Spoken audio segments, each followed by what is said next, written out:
All right, rolling right into this because we got a lot to talk about this week. Soft mention, congratulations to the Tampa Bay Rays and congratulations to the Los Angeles Dodgers. I'm a Diamondbacks fan, so we hate the LA Dodgers, even though I know a lot of people don't like the Dodgers if you're not a Dodgers fan, but I'm a Diamondbacks Well, I've fan. had enough of LA teams in any championship now, considering the Lakers just won. So I'd rather not another LA team win another championship. We're going I back to guess Tampa Bay also won their championship in the NHL. So really, you can go either way and say that. But as for LA, they've had like 50 billion championships between the Dodgers, the Lakers. The Rays have only been in one World Series, and they didn't. watch the I'd like to Patriots. see the Rays actually win for once. Watch like the Chargers are gonna somehow pull it together, go all the way to the Super Bowl against the Buccaneers, and now it's LA versus Florida, LA versus Florida, LA versus Florida. Yeah, something like. But this will be a fun series, I think. If I were to make a prediction for this series, I'd have to say Dodgers in 6 because the Rays are just a very young team, and the Dodgers have a lot of talent, a lot of talent. And the Rays are good too, but like I said, they're young. A lot of them are inexperienced. They barely were able to pull away from the Astros, and they're up 3-0. It was I 3 think nothing. Yeah, they were I up just thought it 3-0. was. I just thought it was 3-1. Oh, No, that was the Braves were up 3-1, and they blew that to the Dodgers. But the Rays were up 3-0 on the Astros, and they almost blew that entire lead. I think both teams here are a little young, but I think the Dodgers have a little more experience, and I think they'll pull it off in 6 games, maybe 7. It'll be fun to watch. It'll be some very competitive games. Right now, it's first game's playing right now. It's 2-0 Dodgers in the bottom of the 5th. But I think this is going to be an unbelievably fun series to watch, for sure. yeah. Soft mention. For those of you who don't know, 2 years ago, a couple days ago, was actually the day I moved out here, and so this would have been officially my first weekend of college football. And there's a specific game that I remember that played this weekend, and I just got the notification on the side that 2 years ago today, Purdue blew out number 2 Ohio State. I remember that game. That game was so much fun. I just wanted to soft mention that because obviously we're going to get to Big Ten, but we're Michigan fans. So any chance we get to rag on Ohio State, we will take because they basically have had bragging rights on us for the past 10 plus years. Not 10 plus years, but Yeah. no, 10 plus years at this point. 10 plus years at this point. We don't talk about that. Yeah, you have the Ohio State fans that are down to earth, like Dylan, and then you have the non-Ohio State, the Ohio State fans that are not down to earth. I prefer talking to Dylan. That being said, yeah, I would have to go with you too, Dodgers. Rolling into the college football. First things first, soft mention. Congratulations, Coastal Carolina, on being ranked. Congrats. It's 2020. Anything's possible. We're gonna talk about They beat Louisiana, so that's probably why. That is most definitely why. They beat the other overrated ranked team in Louisiana, and now they've taken their spot. We're gonna get to the most exciting part for us at the end of the college segment, which is obviously the return of the Big Ten. But first, let's talk about a couple of the games. So obviously, I think the biggest one on most people's minds is the fact that Alabama completely stomped Georgia in the second half. Georgia just did not look like they were even playing in the second half. Alabama shut everything they tried down and then just went on to score 3 touchdowns just to pull away and secure a victory. Honestly, I thought Georgia might have a better chance, but they absolutely got demolished in the second half. Congrats to them for hanging with them for the first half, but just shows that Georgia still is not good enough to beat Alabama. I don't know. Well, I wasn't really. I mean, I thought Georgia maybe had a shot, but then when I saw what was happening in the second half, I wasn't really surprised because Georgia's offense is. I consider Georgia's offense to be very, very streaky. They'll have moments where they look like one of the best offenses you've ever seen in the entire nation. They're making plays, they're making throws. It looks insane what they're doing offensively. And then there's other moments where they look like they're one of the worst. They can't make a throw, they can't make a snap, they can't do anything right. So it depends what Georgia offense. It depends what Georgia offense you're going to get. I mean, obviously, in the second half, that's not the Georgia offense you want. In the first half, they were playing right there with Alabama. Their defense was doing their job. They were, doing the best they could against number one offense in the nation. But that's what really is important. You have to have both sides of the football doing well. In the first half, that's exactly what Georgia was doing. And they looked like they were maybe on their way to pulling it off. And in the second half, the entire offense fell apart. They were throwing picks, turning it over, not making plays, and then it all crumbled. It was something else, but the nice thing about Georgia is they're definitely not out. They can at least make the call. They can at least make the championship game. Not the championship game, the SEC championship game, because all they got to do is win out. They could also make it to the playoff. I know. That would be... You ever have a sneeze that just doesn't want to come out, but it's about to come out? Okay, we're good. Well, I was about to sneeze. What is that? The possibility of a 2-loss playoff team. Would you take a 2-loss Georgia with both losses to Alabama over, say, an undefeated Oregon team? Well, we know the college football playoff committee is big on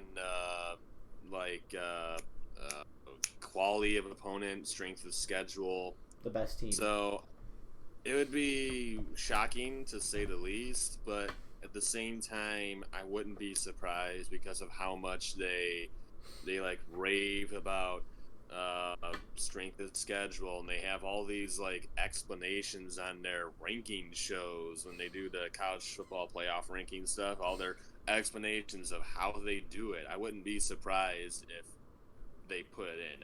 I would still consider it to be ridiculous. A Pac-12 champion who's undefeated. Yeah, they might have played some not special teams, but then you compare that to a 2-loss team who didn't even win their championship.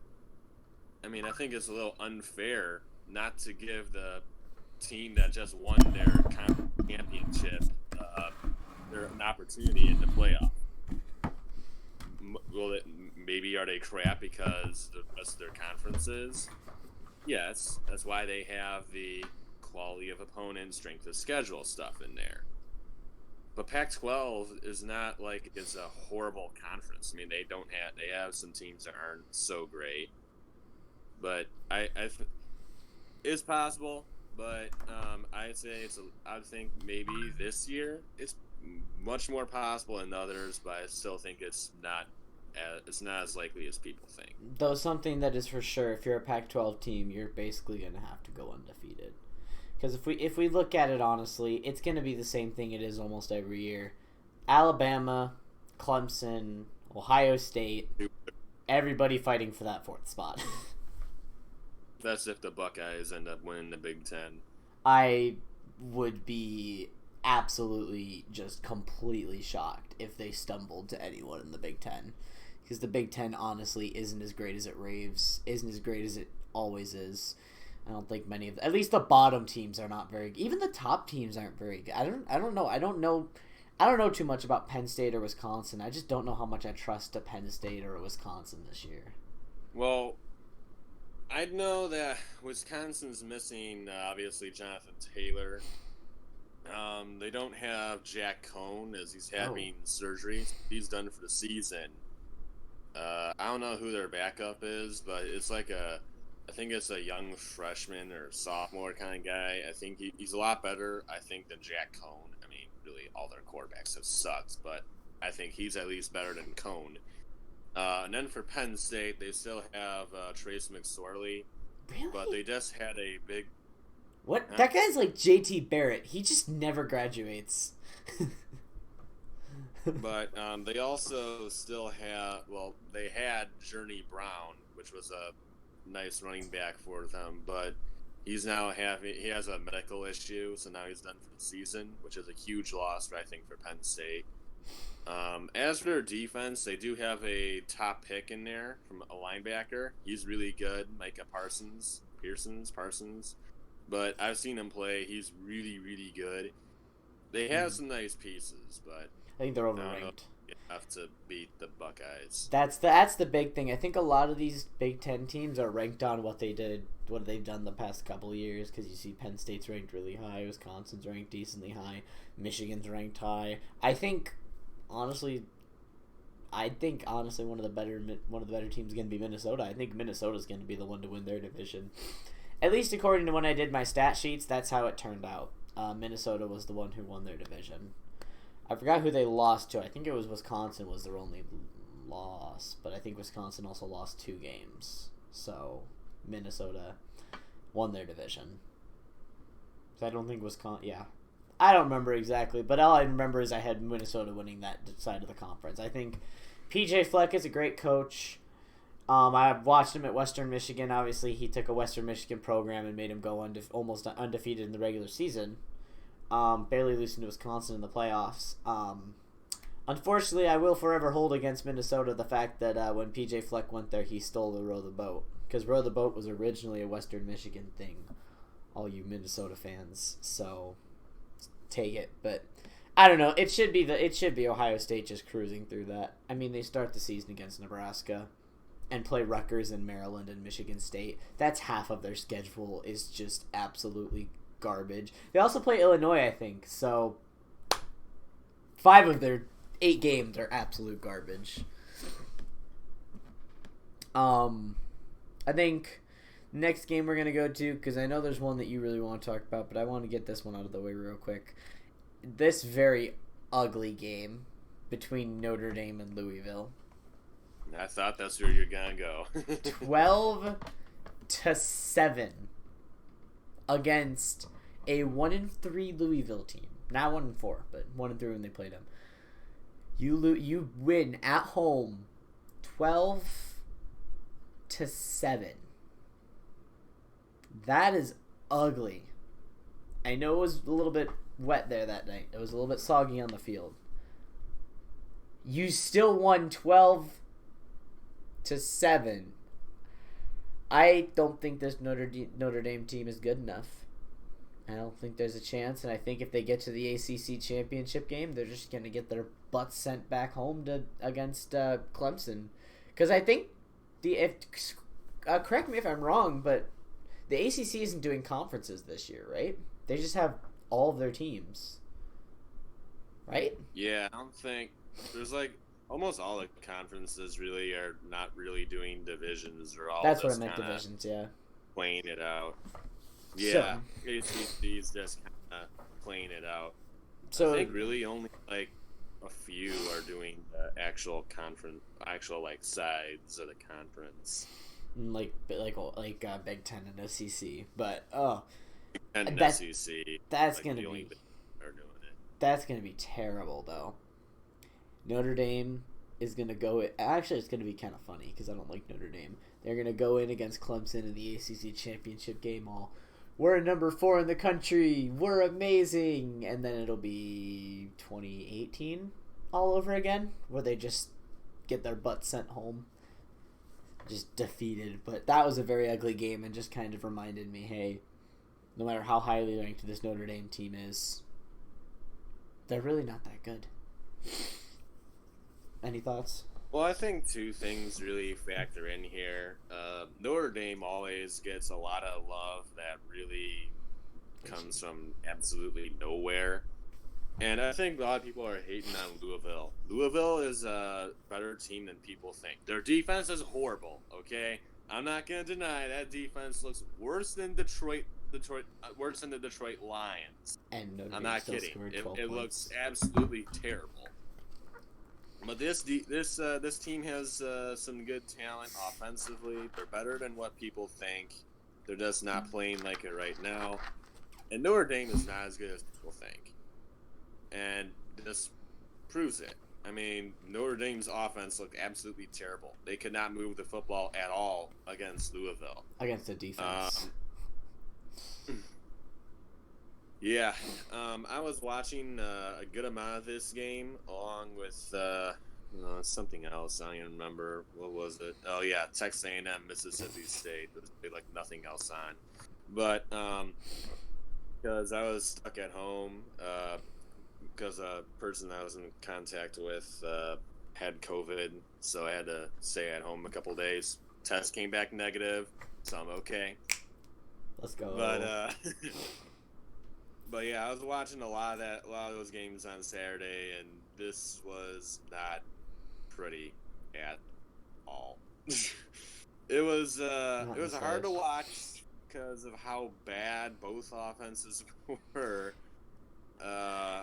And Notre Dame came out in the end, but yikes, that's not good. It was like a train wreck. Yeah. It was so bad, but I just couldn't take my eyes off of the game because it was the one that started early, so it was the closest to being over. And it was just so bad that I was just like, I can't stop watching it because it's so close, but it's just so disgusting. All right, that being said... Talk about disgusting... I was about to say, let's get to the one I know Mitch really wants to talk about. This was the one I didn't pay attention to because I had Dylan over and we were watching Alabama-Georgia. But while Alabama-Georgia was going on, we saw the meltdown of the season so far. Probably not the full meltdown. No, this is probably the meltdown of the season, actually, now that I think about it. Besides maybe, like, Oklahoma, Kansas State. Well, before we actually get to that, there's two other games I want to... Oh, you want to talk about these games first? Okay. The two SEC teams that took some massive tumbles just recently. I rescind some history was made here, by the way, too. I rescind my statement about Mississippi State from like 4 episodes ago where I said Mississippi State was going to be fighting for the SEC championship. I rescind that statement. Mississippi State, you have greatly disappointed me. But let's talk about the historic game first. I was going to talk about the other two instead, actually. I was not going A&M, Mississippi State. Okay. Even though I watched that. Well, then soft mention Mississippi State, you have ruined my hopes yet again. I've always, ever since you had Dak Prescott, been like, maybe I'll root for Mississippi State this year. Maybe they'll be good. And you've blown my expectations out of the water again. Enjoy getting blown out by Alabama. That being said, continue. But, as for history goes, we'll go with this one first. South Carolina beats Auburn for the first time since 1933. Second time in history. And the first time since they ever joined the SEC. I was very interested with this game. I've turned it on. I've always thought South Carolina, they always have some nice players, and they're always like an average team, and they're always sneaky. They always pull out something out of the hat and make it close with at least some team and pull off an upset somewhere. Here was that upset. Bo Nix looked awful. He's looked terrible. Oh my gosh. I thought he was going to be better when I first saw him last season. He has looked terrible this season, and he didn't even look that great last season. So I don't know. Bo Nix might not be the guy at Auburn. Probably isn't the guy at Auburn. I mean, Nix is just young and inexperienced and hasn't really played. Like you said, he hasn't been up to expectations. I know, but this is year 2. This is year 2 at Auburn. You have to be putting up better numbers than 24 for 47. You have to be putting up better numbers. 47, 272 yards, a pick, or not pick, a touchdown, and 3 picks. You got to be putting up better stats if you're a second-year quarterback at Auburn. Like, if this was one of your first starts, like, if this happened last season, I wouldn't be shocked. But the fact that it's now another year later, and he's played on the road, he's played tough games on the road, and you're going to go on the road and throw 3 interceptions and lead your Auburn team with good expectations to a 2-2 record, that's not good. But yeah, I wanted to mention that one real quick, is South Carolina got a nice win there, I think. because obviously they're trying to make their way back to what they were. They're trying to make themselves a nice program. They always were. They always had a nice team every once in a while. Obviously, they were ranked a couple times for football. So I think this is a step in the right direction for South Carolina. Yeah. As for this football program, and they wait, hang on, and real quick soft mention. We know South Carolina's good. They beat Michigan in the Outback Bowl. That was our John O'Corn season. You say the name John O'Corn. You're talking about the other Outback Bowl when where he just knocked him out. Oh, that was. I'm not. Obviously, I'm a Michigan fan, but that play was insane. That was cool. No, I'm talking about the most recent Outback Bowl where we had John O'Corn. That is one way. If you ever want to make a Michigan fan cringe, just mention the name John O'Corn or Rich Rodriguez, and they will just give you the terrible glance. I actually we were at an Arizona football game, and Rich Rod was most recently the coach at Arizona before. Yeah, What's his face? The old Texas A&M coach. You know him. You know the guy. Kevin Sumlin. Kevin Sumlin is now our coach. But there's this one guy behind me. He's just like, dude, Rich Rod sucks. And I turned around. I'm like, dude, I'm a Michigan fan. Trust me. He ruined our program. But no, you can go to the other. Oh, I think I know which one you're going to. It's really disgusting. But continue with your next game. Well, it's rather ugly. This was the first time since 1984 this team actually won here in Knoxville, Kentucky. You mean Knoxville, Tennessee? Yeah, Knoxville, Tennessee. Knoxville, Kentucky. I meant. It's like Trump after the Kansas City Chiefs won the Super Bowl. Congratulations to the great state of Kansas. Kansas City's in Missouri. All right, go on with this travesty. In like both states, but either way. Technically, yeah. Yeah, technically it kind of is, but whatever. Kentucky destroys Tennessee in Knoxville. Won for the first time since 1984, 34-7. Now, to just tell you how it got this ugly, on 3 straight possessions, and yes, I mean 3 straight possessions, Tennessee threw 3 picks in a row on 3 straight possessions. The first 2 were pick sixes, which both ended up into touchdowns, 14-0 right off the bat. The last interception ended up being a field goal for Kentucky in the end, and it just got really ugly after that. And after that game, it was announced that Tennessee might take out Guarantano as their starting quarterback and put in somebody else instead. This was an ugly game for Tennessee because it looked like they were looking okay after last week when they were having a nice first half against Georgia, and then it just fell off a cliff after that. And now you're at home against Kentucky and you get absolutely destroyed, and now your next game is against Alabama. Yeah, I'm a little concerned. If you're a Volunteer fan, I'd be a little concerned. About to be 3 straight losses. Yeah, I don't know how bad it'll be against Alabama, but it won't be pretty. No. All right, we're gonna go back up to now. Let's get to the real game quick, that you were real going quick. to talk about. Just gonna soft mention 2 games. I'm gonna soft mention the fact that Miami really should have beat Pitt by a lot more than that, considering Pitt's starting quarterback is out. But we're just gonna talk about that, and then again, congratulations Arkansas for being 2-2 and kicking the snot out of Ole Miss. Congratulations, Arkansas. You're actually doing decent this year. All right. Number 5, North Carolina. I said they were overranked, and I was right. They go into Florida. They go into Florida State. They go into Tallahassee. Tallahassee. Why did I blank out on that? They go into Tallahassee and take on Florida State. Hopes are high, and then just boom. 31-7 at halftime. Now North Carolina made a crawl back and made it a game. Only lost by 3. But that was not good if you're a North Carolina fan to watch your team just get demolished by, honestly, a pretty crappy Florida State team if we're being honest.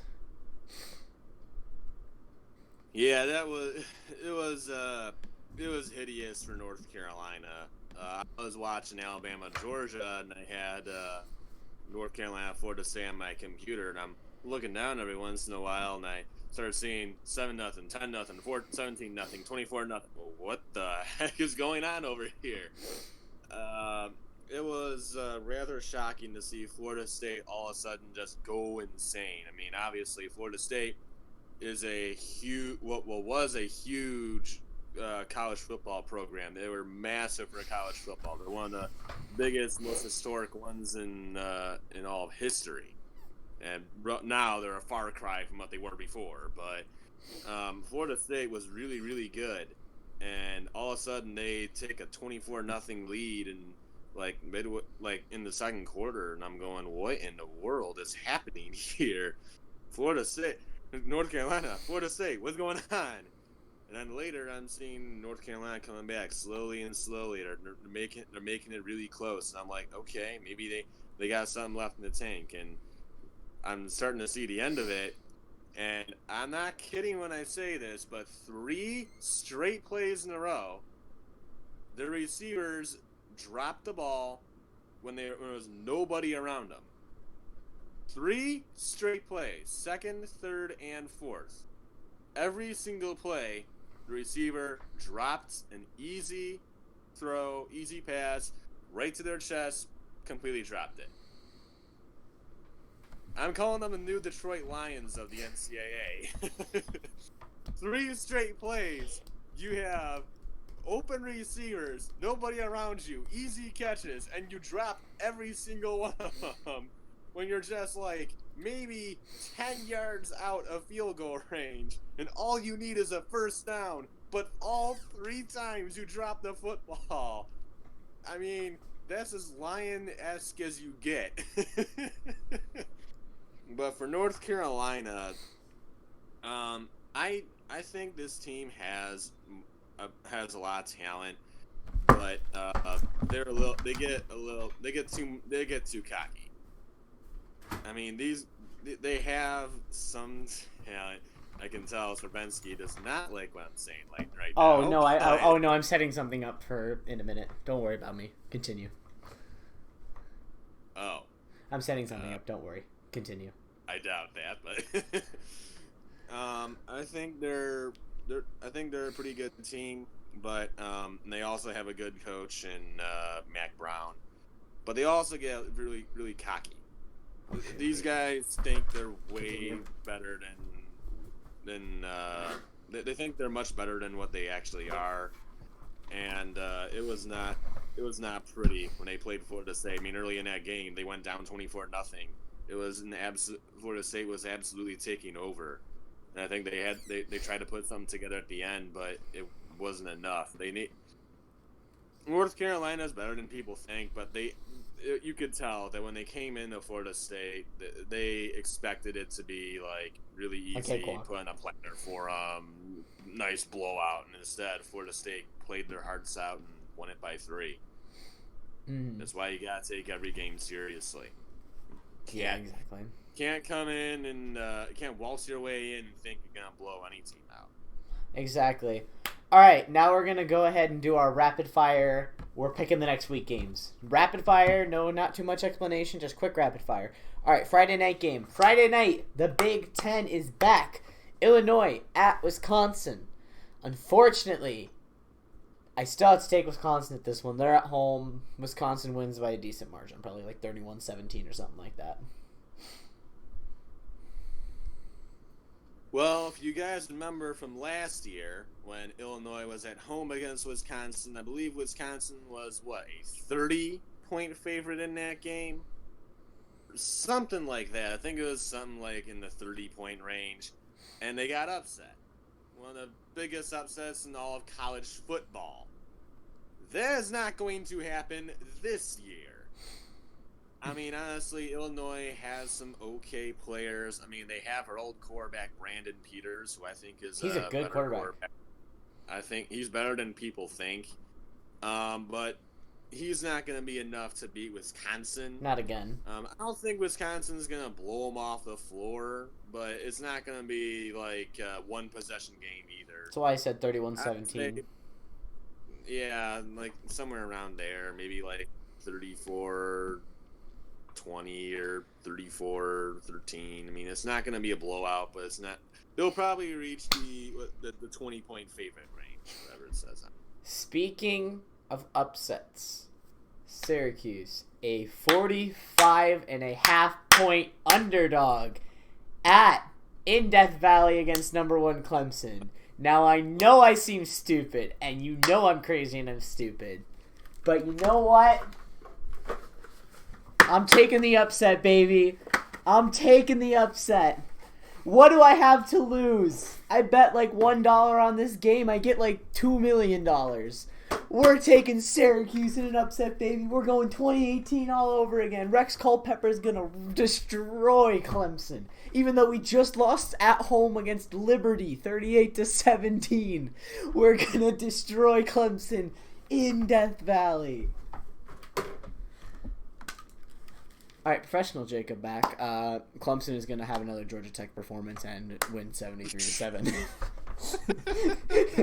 Fan Jacob can have his moment, but professional Jacob, Clemson easily runs away with this one. They don't have it. Syracuse doesn't have Eric Dungy. As bad as Tommy DeVito was, Rex Culpepper looked worse. Oh my gosh, I can't remember his name. Andre Sisco, their star cornerback, is out. Literally all they have is Todd Harris. They're going to go in against Clemson, who has realistic championship hopes, and just get throttled.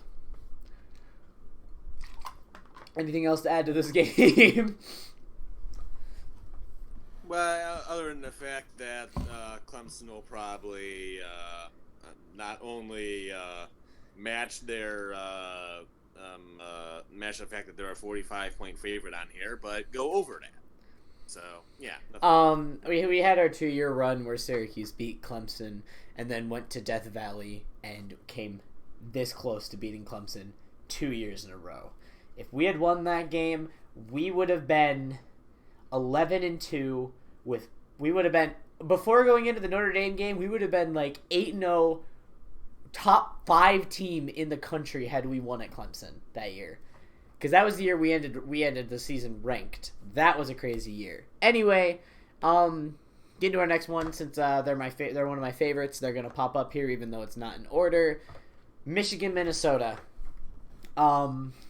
I would just like to say, from analytical Jacob standpoint, I think it's going to be a very close game. I honestly, in my personal opinion, will give home field advantage for Minnesota. I think Minnesota's a really good team. I think they're going to win their side of the conference. I think Minnesota sneaks out with this one in a very close margin. But again, fan Jacob likes the Wolverines. We got the Wolverines. We got the chrome blue. Fan Jacob likes the Wolverines over the Golden Gophers, but analytical Jacob says Golden Gophers pull out a close one. That being said, what are your thoughts on this? It's a close, good game. Well, for a lot of people, I don't know, some people might not know this, but I am a massive Michigan fan. I despise the Buckeyes, and I'm not a big fan of Ohio or Michigan State either. No. I am a huge Michigan fan. Everything I do really is all about Michigan. I follow them everywhere. I watch every game. I'm a massive Michigan fan. I love the Wolverines. This game is going to be a ton of fun. I was very happy to see that it was put on 7:30 on ABC. Game day. So I'll actually have it. Well, I'm off early, so I'll be able to watch it anyways. But I was very happy to see that they had it on Sunday night, or not Sunday night, Saturday night. Both of these teams have huge question marks, really all over the place. For Minnesota, they had a lot of people leave their defense to go to the NFL draft. As for Michigan, they also had the same thing. A couple people went to the NFL draft. New starting quarterback Joe Milton. What's he gonna be like? Is he gonna be a great player? Is he gonna be a big bust? We won't know. No Nico Collins as well. Hmm? No Nico Collins as well. That'll be a question mark. I mean, it won't. That's It'll obviously hurt them. I mean, obviously, I think they'll be able to recover, but that'll definitely still be a dent in their offense. That's it. But huge hit. Like you said, Nico Collins, no Donovan Peoples-Jones. They have some nice tight ends. They got a bunch more running backs now. Zach Evans or Chris Evans is back. There's question marks on both sides, and this is gonna be like the day of reckoning for both of these teams. How are they going to play without all these guys? Now, for Minnesota, last year they had a ton of veteran talent and a lot of them have already left. They still have their Tanner Morgan and their big receiver. Outside of that, they have a couple nice guys. You said that Minnesota will run away with it. I didn't say Minnesota. I didn't say Oh no, yeah, I meant Minnesota will pull away at the end, like very close. They're not gonna run away with this game. That ain't happening. Yeah, I'm saying. Yeah, that's the same. They're gonna run at the end, make it really close. For me, I mean, it might sound like a homer pick, but I'm gonna go with the Wolverines. Okay, Michigan's favored. It's going to be a very, very close game, but I think Michigan. I'm liking what I'm seeing from what I'm hearing and really seeing from Joe Milton. I always liked him when he came out of high school. The only problem about Joe Milton is really his accuracy, because there is no question about the fact that the man can throw the football. I mean, he has a huge arm, but the guy isn't very accurate, and that's really been been the real problem for him. But I'm really curious to see how he throws a football in Minnesota. Can he get on target?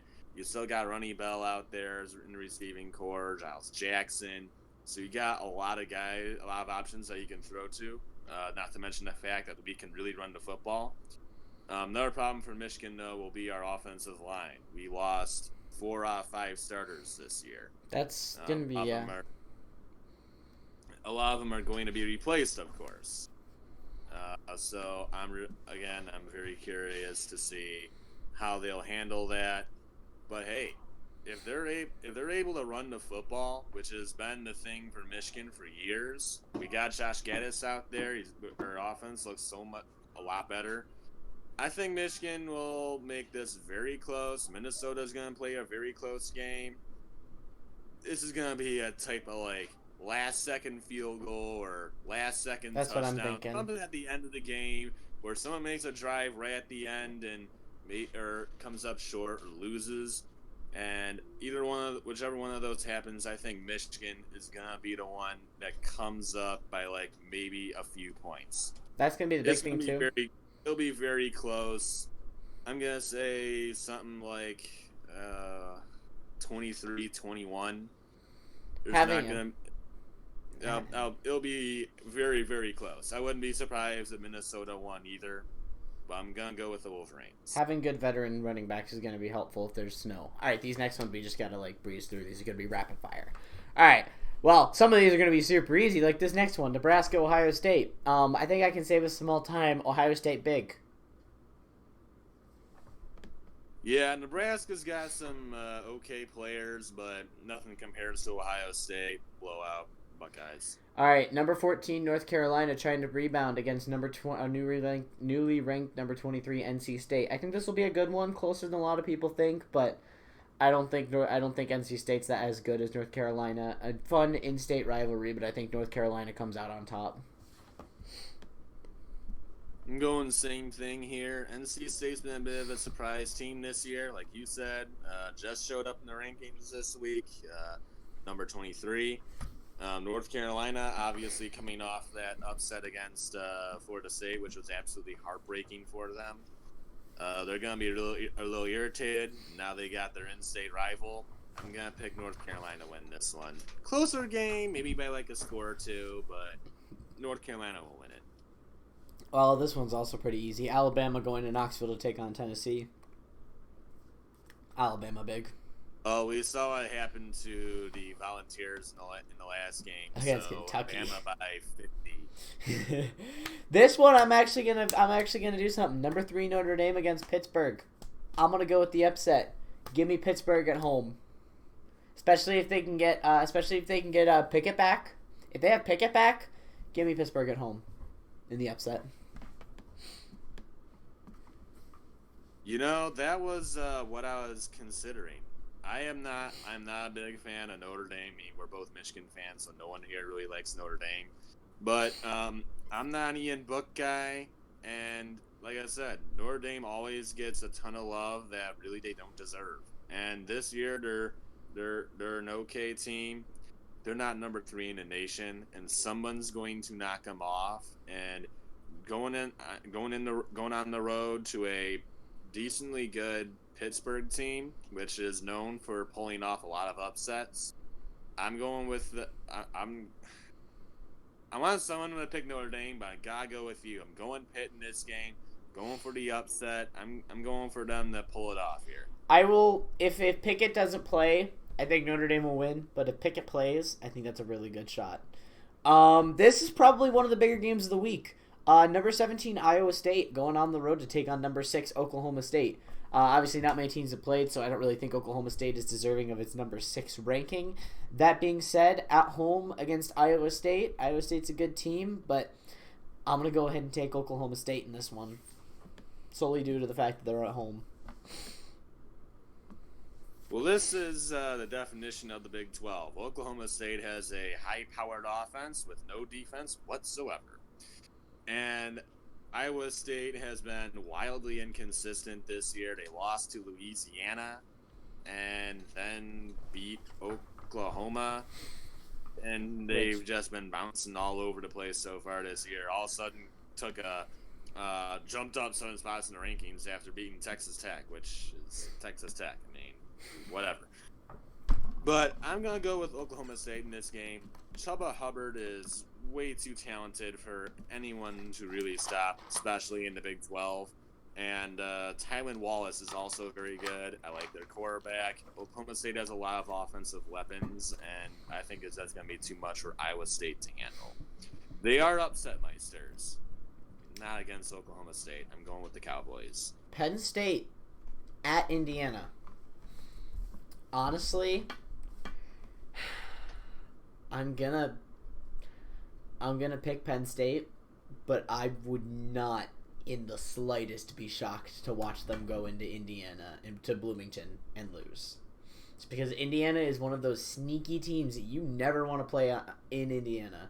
Indiana's just one of those sneaky teams, but honestly, Penn State probably has a lot of energy for it being the start of the season, and they got a big game next week, which could even play into the factor of them looking ahead. So as long as Penn State doesn't look ahead, I give it to them, but watch out, they could get caught looking ahead to Ohio State next week. Yeah, that's where Indiana really surprises some people, because a lot of times in Indiana, people get caught looking ahead, they're caught sleeping, and Indiana pulls off the upset. Like you said, they're one of those sneaky teams. They have talent, and no one really thinks about it. And especially on the road in Indiana is when it gets a little tough. I think Penn State will win this close game. Penn State likes to play a lot of close games, especially when they head on the road, and especially a team like Indiana. I think this will be very, very close. Penn State wins by like a touchdown or a field goal. Mm-hmm. Virginia Tech, Wake Forest. Virginia Tech has a decent test going on the road to a decent Wake Forest team. We'll see if they're really, really good, but honestly, I'll give it to Virginia Tech. Tech. I don't know a whole lot about Wake Forest. They're not as good as they were last year. That's all I know. I've seen Virginia Tech play. Hokies. Ooh, Miami, Virginia. I'm sorry, Virginia, but I still gotta go Miami. I still don't know how much I trust Miami, but I know I trust Miami more than I trust Virginia. Well, I've seen the Cavaliers play so far this year, and they have not looked very good. So give me the U. Okay, I'm not. Exactly. And the last one for the last one, the U. Oh yeah, there you go. It's the U. The last one for the week, number 9 Cincinnati against number 16 SMU. Both pretty decent teams. Give me the Bearcats. I'll always take the Bearcats. This is one of the bigger games of the week as well. This is a pretty big week. I mean, obviously, there's Iowa State, Oklahoma State, big game. Cincinnati, SMU, big game. Biggest game, obviously, Michigan, Minnesota. But Cincinnati, SMU is one to pay attention to because both of these teams have a lot of talent. I love SMU and their quarterback, which is Shane Buechele. Transfer from Texas. I really loved him when he was in Texas. I thought he had a ton of talent. He transferred to SMU, and last year he looked really, really good. SMU was pretty stinking good last year. Honestly, I don't know a whole lot about Cincinnati and what they're like, but I'm looking at their quarterback right now, and he's got 6 touchdowns to 4 picks. But he's also 47 78 for 597. All I know is Cincinnati. All I know is Cincinnati has that stifling defense, so that'll be interesting to watch. Cincinnati has a good defense. I'm excited for that. This will be fun to watch. I don't really know a whole lot about these teams. I know a little bit about SMU. Like I said, their quarterback Shane Buechele. But I'm gonna go. You know what? I'm gonna go with the upset here. SMU's at home. They're finally trying to bring their program back from what it was when like many years ago, and they're starting to get in that direction. Cincinnati, I think Cincinnati's gonna go down here. Give me SMU in a higher scoring game. Maybe something like this is more of a Big 12 kind of conference, so I'm gonna go 45-42. Mm-hmm. Also, soft mention Memphis, USC or UCF. UCF kicker, that was the worst shank field goal I think I've ever watched at the end of a football game. That was embarrassing. Speaking of UCF, I think there's some history in that game too. Yeah, it was the first time Memphis had actually beaten UCF since 1992.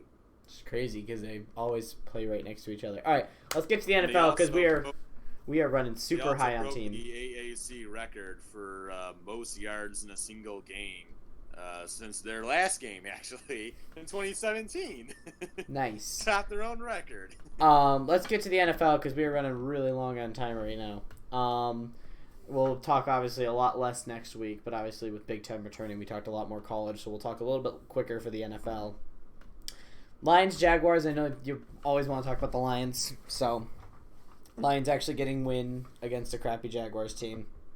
The crazy thing is, if DeAndre Swift doesn't drop that pass in week 1, 3-2. The Lions are 3-2, which is weird. Honestly, I'm okay with it though because honestly, this team's cap is gonna be first round exit with a maybe potential upset. That's this team's cap right now. Like that's their ceiling. So I would like for us to maybe even do bad just for a turnaround. But good win. Jaguars, another team that I said I thought actually might be a sneaky decent team this year. And then they lost 5 straight. Oops. DeAndre Swift went off though. 14 carries for 116 yards and 2 touchdowns. A Lions running back ran for over 100 yards. It's literally a miracle. But congrats to the Lions on that one. Yeah, the Lions, I mean, when they went to Jacksonville, I was like, they'll probably win. And they win by 18. I'm like, what the heck? Hey, they didn't blow a double-digit lead for once. Oh, wait, it was against Jacksonville. Well, they didn't blow a lead, actually. But the Lions, I mean, they won a game that they should have. And for the Lions, you don't really get to say that very often. And honestly, they might be able to do the same thing next week when they play Atlanta. We'll see which team blows the lead, but who knows? Maybe they'll pull it off. Atlanta blew out the Vikings. I forgot about that. Do we really have to talk about that? No. I guess we could. We're gonna do a spotlight on 4 games specifically, like a deeper spotlight. This was one of them, and then the rest we're gonna soft mention. So I'm gonna take Cardinals Cowboys. I know you want Bucks Packers. Do you want to do what other one you want to do? Browns Steelers or? I'll come up with it once I. All right, we'll drive through next game. Titans Texans. I'll do that. I was about to say I figured that'd be one that you'd want to do. I want to talk about this one because I like Chiefs Bill. All right, go. 49ers Rams. We can do any one of those. All right, let's go. Titans Texans. Titans Texans. Oh, honestly, okay. That's the next game on my list here. So it was an I thought you game. wanted to do Cardinals and Cowboys. Oh, I'm going down. I'm going down the list that I have on ESPN's website here, and it goes from early games to noon games to Sunday night to Monday night. So the Cardinals are going to be like the last one we talk about. So Titans Texans. Titans pulling it out a lot closer, but this does show that the Texans are doing a lot better now that they don't have Bill O'Brien. As well, the Titans, honestly, are just coming out and proving, hey, 2019 wasn't a fluke. Derrick Henry looks amazing. 22 carries, 212 yards, 2 touchdowns, the stiff arm. Titans pull away, which gets me super, super excited for next week's game against the Steelers. As for the Texans, it's noticeable improvement, so that's good for them. Well, like you said, both of these teams looked very good in this game. I thought Houston would have a bit of a down year. I was not expecting this. But all of a sudden, I'm starting to see a big receiver for them, not Will Fuller. But Brandon Cooks is starting to show up a little bit. Beginning of the year, he was having a bit of a hard time, really doing a whole lot. And now all of a sudden, he's had two back-to-back weeks with touchdowns. So I'm thinking he's starting to I think for now he's starting to adjust to the offense, which is really big for Houston because Brandon Cooks was supposed to be the guy that took over for DeAndre Hopkins. That was the idea here by trading for Brandon Cooks. Mm-hmm. And I mean, he's an okay receiver. He's no DeAndre Hopkins, of course, but he's a pretty good receiver. I like him a lot. I think he's a decent player. So for the Texans, this was a much better game, much better looking. As for the Titans, defense needs some work, but the offense, like you said, Derrick Henry is an absolute stud. When he came into the league, I thought he would be a really, really good player. I was not expecting him to be this good, but I thought he would be a very good player. He is exceeding what I thought he would be. But a big thing to mention for the Titans, they gain A.J. Brown, but they lose Jonnu Smith. If you don't know who Jonnu Smith is, he's been the breakout tight end for the Titans so far this year. He was hurt in the third quarter. I don't know if he's going to play next week, but he has definitely been a go-to guy for Ryan Tannehill and the Tennessee Titans. A little surprised to see this going overtime. I mean, the Texans made a pretty stupid move near the end of the game where they went for 2 instead of just kicking the extra point and forcing the Titans to just go for a 2-point conversion. Instead, they go for 2 and they don't get it, and then the Titans tie it near the end of the game. Bad management by the Texans, but either way... if they had Bill O'Brien, they'd still make it. They'd still do that. Either way, the Titans looked very good in this game, and so did Houston. So really both sides, well done, but the better team came up on top. All right, now we're going to start soft mentioning a couple games here. Not going to talk about them too much. Colts still rolling to 4-2, though that's also against the Bengals. So not really much to say there. That game was so bad. Are you kidding me? The Colts should have. It's the Cincinnati Bengals. You were losing 21-0. They had no business winning that game, and somehow they actually won. Because the How does Bengals that are happen? bad. Because the Bengals are that bad. The next game, the game we're just gonna mention and breeze past it because the Falcons blew out the Vikings. As a Lions fan, it's funny to me to watch the Vikings just getting their butts absolutely stomped by a really crappy team. But that was so bad, we can just move on and pretend that game didn't. Well, you got to take into consideration there's no Dalvin Cook. But yes, their Still. I don't care. Still. That's bad. Okay. Also, the really crappy Broncos beating the Patriots in Foxborough. Patriots do not look as good as we thought. Drew Lock threw two interceptions and they still lost. They still won. Did you see at the fourth down at the end of the game where the Patriots were driving and the Patriots receiver just kind of fell down? At a beautiful wide open pass, wide open, would have caught it, and he just kind of fell down, and I was like, what?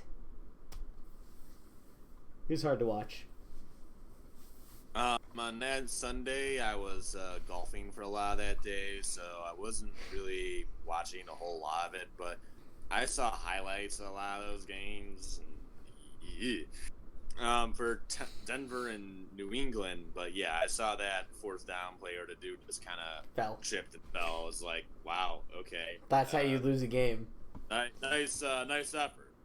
All right, Giants finally getting a win against the Washington football team. That division is just absolute garbage. That division is just so bad. The Cowboys are leading it with 2 wins. That division is so bad. My word. Here's a scary thought, because I just noticed this. So the Cowboys are the leader in the division at 2-4, right? Scary to think about. The 2 and 3 Lions could be leading and winning the NFC East. The Detroit Lions could be leading the NFC East at 2 and 3. Our terrible team could actually be winning that division. Just try to let that sink in for a second. I don't want to. I don't want to. No. I don't want to let that sink in. No, because now I'm gonna ask for a trade to the NFC East. Trade us with the Washington football team. Okay, yeah, Ravens. We'll send Washington over to the north. We'll head over to the exactly. Ravens Eagles. This should not have been as close as it was. The Ravens really let the Eagles seat back in the fourth quarter, and I thought they might have a chance, but then I don't know what that 2-point conversion was. That Carson Wentz and his running back just ran into each other, and then they both just fell down. I don't know what happened there, but Ravens escape with a win. Very interesting. Anything else to add? Well, for Baltimore, I'm starting to see more is the Lamar Jackson of year one is starting to show up again. He looks still very good. He tries to make greater passes, but he's a far cry from what he was last year. He's not really doing what he used to last season. He still looks like a fantastic quarterback, but he's not doing the MVP stuff he was just a year ago. Which, if you're a Raven fan, is very, very concerning, because that's what got you to the playoffs, and that's what got you to the point where you're just wiping out every team you were playing.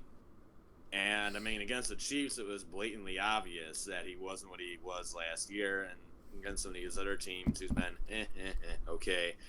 And then against the Eagles, it was again, okay. But for Lamar Jackson, I mean, obviously he can run the football, which really makes him very valuable as a quarterback. He runs like a running back, so that's what's so big. But yeah, the Eagles made an impressive fourth quarter comeback, and like you said, that 2-point conversion, I have no idea what they were doing there. I mean, they might have had something, and they just Yeah. Sucked. Anyways. All right, next game. Steelers-Browns. Steelers are starting to convince me that they look like potential Super Bowl contenders. At least to get to the Super Bowl, because the AFC looks awful. I'm not going to lie. A lot of the teams look bad. Obviously you got the Ravens, Steelers, Chiefs, Titans, Bills. That's probably your playoffs right there, and then everybody else is just kind of random. But Steelers absolutely shut down the streaking Browns, just completely destroy them. Chase Claypool is looking like a really good addition for the Steelers, but honestly, my dad's a Steelers fan. He's loving it this year. Steelers are off to a 5-0 start. They easily should make the playoffs, and I think they're Super Bowl contenders with the way their lineup is built. That defense is absolutely stifling. Well, big thing for Pittsburgh this year is their offense is healthy. Big Ben is healthy. James Conner is healthy. Claypool's healthy. Schuster is healthy. Everybody is playing on the offense. Their defense was outstanding last year. They're outstanding again this year. But the big thing is their offense is back at 100%. Everybody's playing. Everybody's there. Everyone's contributing. They don't have any injuries anymore. And like you said, Chase Claypool has been a outstanding player so far for Pittsburgh. And as for the Browns, bit of a setback. This didn't say, but week 1 when they lost to the Ravens, the score was 38-6. Now they it's lose very, to very similar. 38-7. The Browns are good. They'll probably make the playoffs, but they're still a couple years out. They're still like a year or two of chemistry and maybe another piece or two away. But, it's better than the Browns teams we've seen in the past. It's better than winning 4 games in 3 years. And going 0-16 one year. All right. Bears-Panthers. Another ugly win by the Bears. Bears keep getting ugly win after ugly win after ugly win. But they are 5-1 now and leading the NFC North just because they keep winning these close, disgustingly ugly games. But 5-1 is enough to lead the NFC North. Good old Big Dick Nick with his big quarterback run right in the third quarter, after they took the touchdown away from David Montgomery, which would have gotten me a lot of points in fantasy. Which is okay because I blew out my opponent fantasy this week anyway. But Bears just keep winning ugly, but a win is a win in the NFL. Well, here's how their here's how their games have gone in the NFL so far.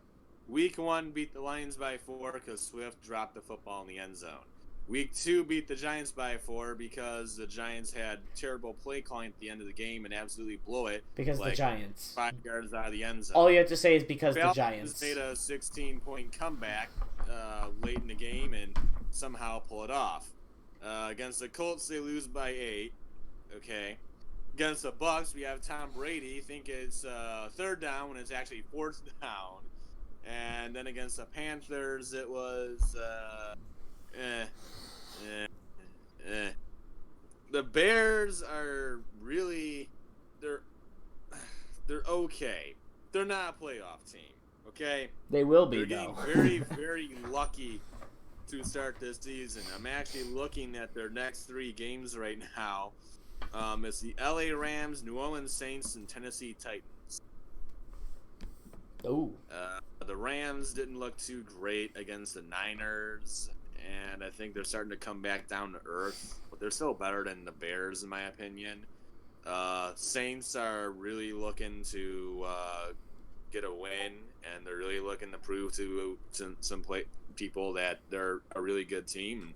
So they'll really want to get that win against the Saints, and then you got the Bears playing the Titans. I don't really think there's any question that the Titans are going to win that game.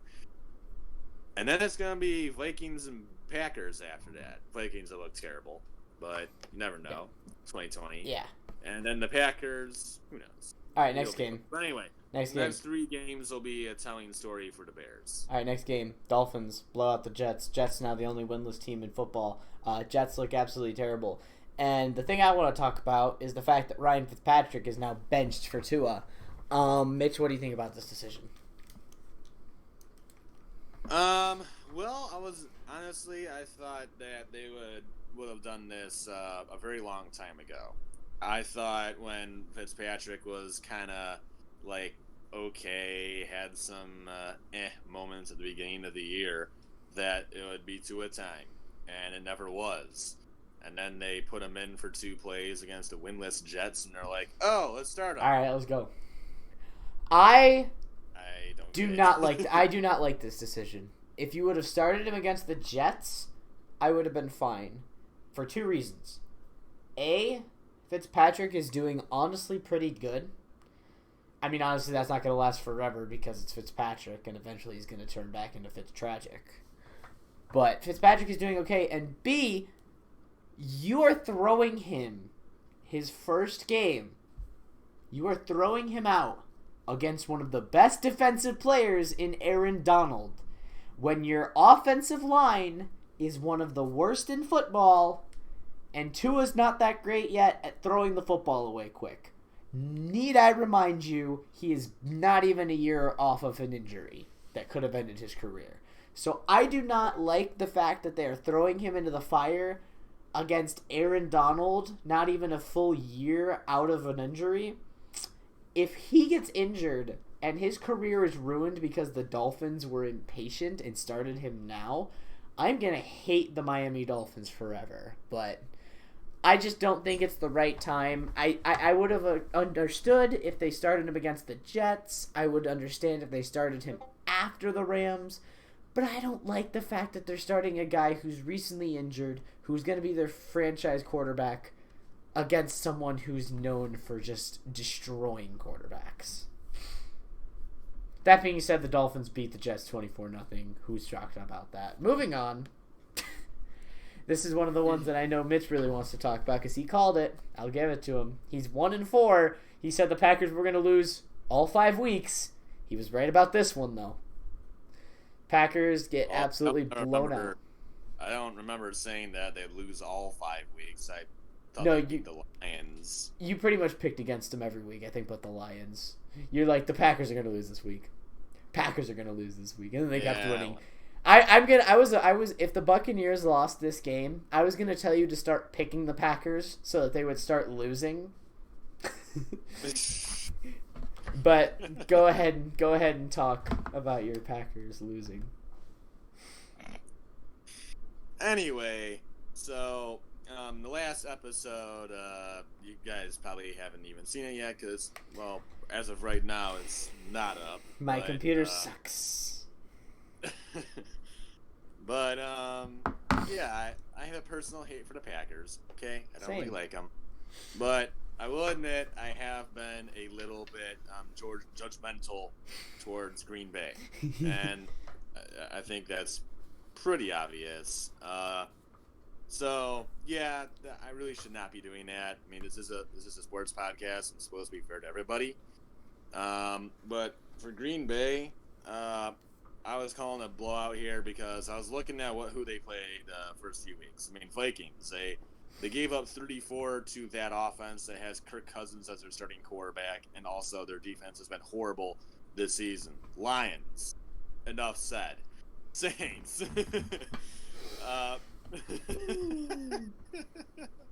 You liked that? New Orleans. The Saints. When they played that game, the Saints were missing almost half their roster due to COVID, due to injury. A lot of people were out of that game, and they still could only win by 7 points. And then the Falcons are the Falcons. They have no defense, and their offense is The Tampa Bay Buccaneers were the first team that the Packers had played all season long, really, that had an offense and had a defense that had some talent. And, I mean, early it looked like Green Bay might run away with it. But then Rodgers made a bad throw, and Tampa Bay just went on absolute terror. And Green Bay's defense got exposed, and that Tampa Bay defense was after Aaron Rodgers all day long. I was watching some of it at the end of that game, and Rodgers was uncomfortable back there. It was blatantly obvious. He was looking around. He was moving around a little bit. He was very uncomfortable in that pocket, and Tampa Bay obviously disturbed him, distracted him. He wasn't focused. It's unlike Aaron Rodgers to be like that, but yeah, I was not surprised to see Tampa Bay ran away with that one. He was not happy. All right, these other two games, we really just got to go quick because we're running really short on time. 49ers beat the Rams. Jimmy Garoppolo, honestly, finally came back to form, 3 touchdowns. Pretty good game for the 49ers, good bounce back game. Yeah, I was really impressed by San Fran in that game. I thought they would get that one. Rams, I thought, they're not as good as people think. I mean, their 4 wins are against the NFC East, okay? And the Niners, they desperately needed a win. Obviously, they got that one. Yep. And then Chiefs, Bills. Honestly, Bills looked pretty good, even though they lost. I mean, their defense held Kansas City to 26 points, which is really good. Obviously, the Chiefs pulled out and won this game, but honestly, just shows the Bills are still a pretty good team, even though they lost. Probably the most impressed I've been with the losing team thus far. Well, for the Bills, the old Josh Allen starting to show up, which is average and okay. He's an okay, like I said earlier, many times in different episodes. He's an okay quarterback. He has some talent. He needs some polishing. It could be a few years before he really does something, and maybe after a couple years he becomes a decent player. But as of right now, he's just not there yet. But very impressed by both sides here. Both of them played a great game, especially the Bills' defense. Very impressed. Held Kansas City at 26 points. Very curious, though, how they use Le'Veon Bell next week for Kansas City. Mm-hmm. Now the last one I want to talk about. You know how much I don't like the Cowboys. I don't like them, their big heads, or anything like that. And it just happened to be on Monday night, they got to play my Cardinals and get absolutely smoked by the Arizona Cardinals. 38-10. It was 28-3 at one point. And guess what, Falcons fans? We don't blow 28-3 leads. Destroyed. I'm so sorry. That was a low blow, Falcons fans. I love you guys, but just destroyed the Cowboys. And I heard this statement from someone. I forgot who it was. I think it was Max Kellerman. But Andy Dalton just made Dak Prescott some money because he looked terrible. Oh crap! My computer's about to die. Say your thoughts about this. I gotta plug in my computer before it dies. Well, you're talking about that. You're poking fun at Atlanta. Well, they actually. I think I saw this on Instagram or something, but the Falcons actually sent out a tweet. They're like, trust me, we know, and it had like 28-3 as the score between Arizona and Dallas, and they're like, trust me, we know. And we didn't blow it. And there's some comments like, well, Cardinals don't actually blow 25-point leads, so. Yeah. But, very impressive game from Arizona. Kyler Murray was much, much better. I mean, he was only 9-24, but he had 2 touchdowns. Really, the impressive part was Kenyon Drake went insane. Let's go. 20 carries, 162 yards, and 2 touchdowns. Go. This is what I mean, I like the Cardinals, but I'm not a Cardinals fan like you. Go. But this is what the Cardinals fans have been looking for really this entire year. Because Kenyon Drake was having an okay year. He was doing all right.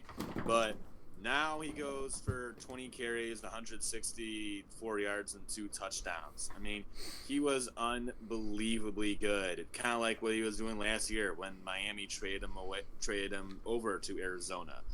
Now, yes, this is against the joke of a Cowboy defense, but still, when you have someone do that, it gets their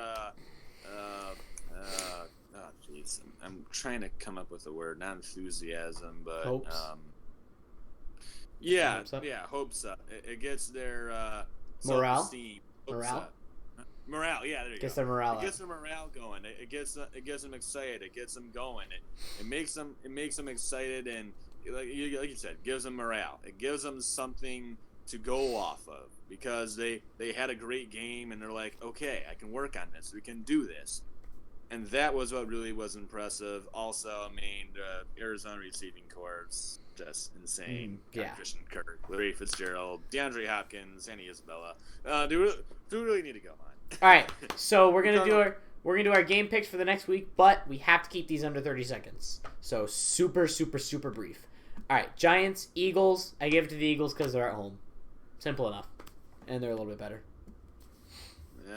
Eagles are gonna win this one easy. Giants don't have the talent for it. Lions in Atlanta. Lions can actually win this one. That being said, I'm picking the Falcons. It's in Atlanta. Which team's gonna blow the lead? I don't know. They're both gonna perpetually blow a lead, and it will end in a tie. Yeah, it very well could, but one's gonna have a first half lead, then they're gonna blow that. The other team's gonna have a late game lead, then they're gonna blow that, and it's gonna go into overtime and end in a tie.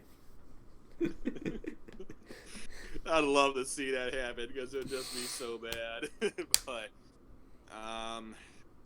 you know what? Gonna be a homer again. I knew it. It's very possible. Hey, it's very possible they can win that game. Atlanta's defense is terrible, and the Lions' defense has been so far. They've been bad, but they haven't been as bad as Atlanta's. So maybe they can pull something off and win over there in Atlanta. Browns, Bengals, Browns. Browns, easy. Wait, we skipped one. Wait, we skipped one. Oh no, that's just showing up because it's my favorite. Seahawks at Arizona. I'm going to be a homer. I'm going to go with the Cardinals. At home, they're going to give the Seahawks their first loss of the season. I have not been impressed with the Seahawks the past couple weeks, though they are coming off a bye week, which is going to make it tricky. But I think Kyler Murray's finally recovered from that terrible Detroit Lions game, and I give the Cardinals the win here at home. This is going to be a very fun game to watch. One of the two big ones. I will be around for this one, so I'm very happy I'm not going to miss this. Seattle, Cardinals, and Seahawks are going to be really fun to watch. It very well could be Arizona, but I'm more of a Seattle fan, so I'm going to go with the Seahawks in this game.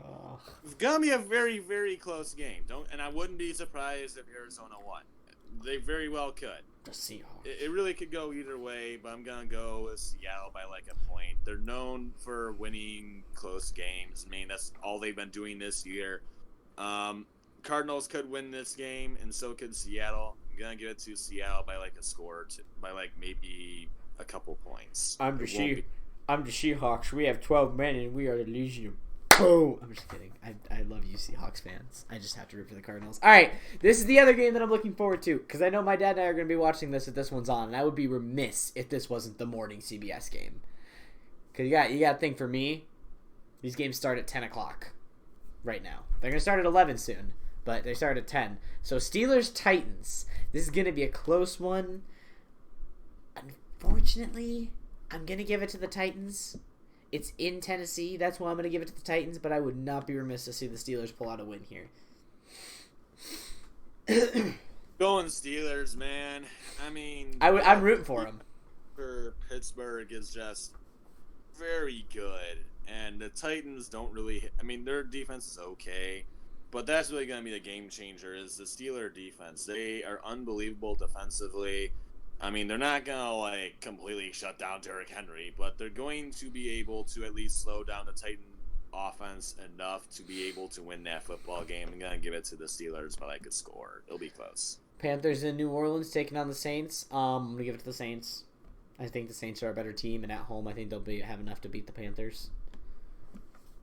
Panthers are a sneaky team, but Saints are coming out of a bye week here, and I think they're going to have Michael Thomas back, which is going to be a huge addition for New Orleans.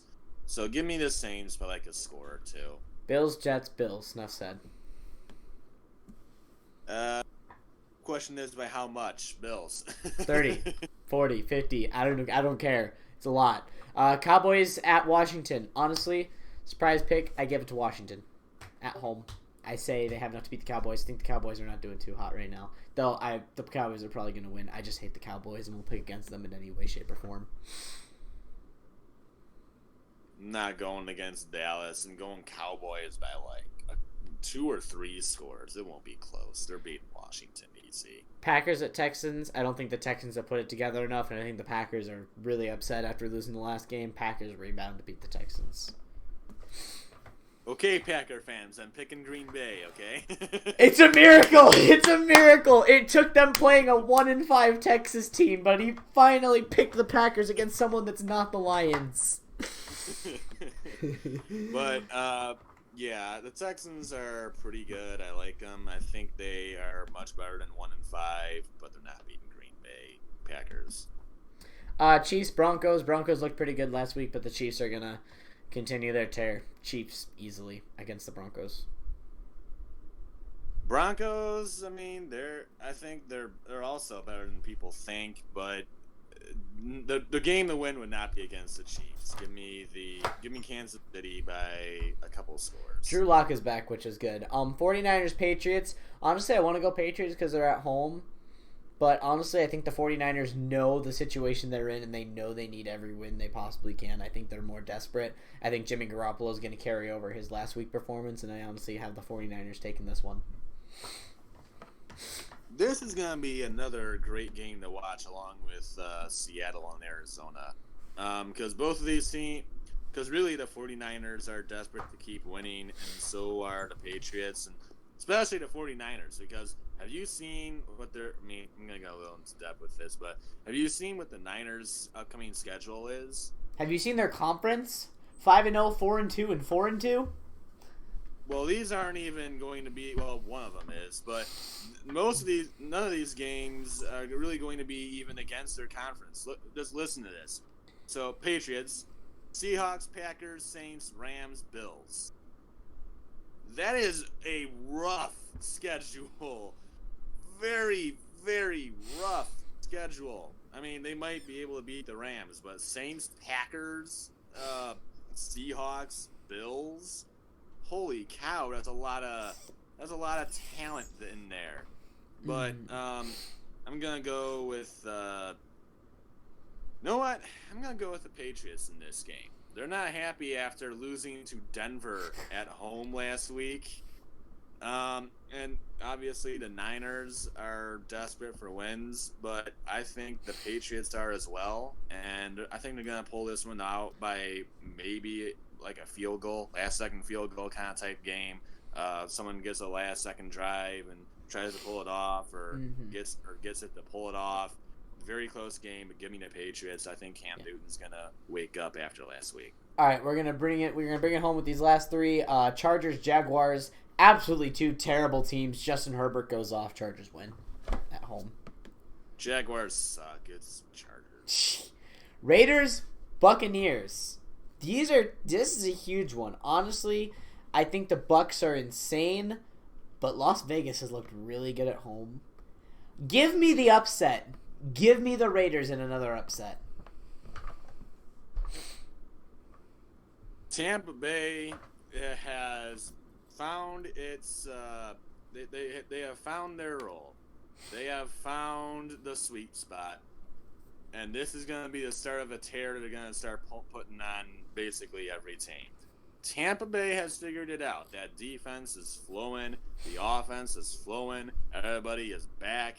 This is the Tampa Bay I was expecting to see, and everyone was expecting to see. And Tom Brady. Wow. Tom Brady. Tampa Brady. But Tom Brady is finally starting to adjust to a new offense. And now they go into another big primetime game. This one's going to be in Las Vegas. Obviously, big game, I think, for the Raiders as well as the Buccaneers. But I think Bucs are going to get this one. Maybe by like a score. It'll be a closer game. It'll be a close game. It'll definitely be a fun game to watch, but I'm going to go with the Bucs in this one.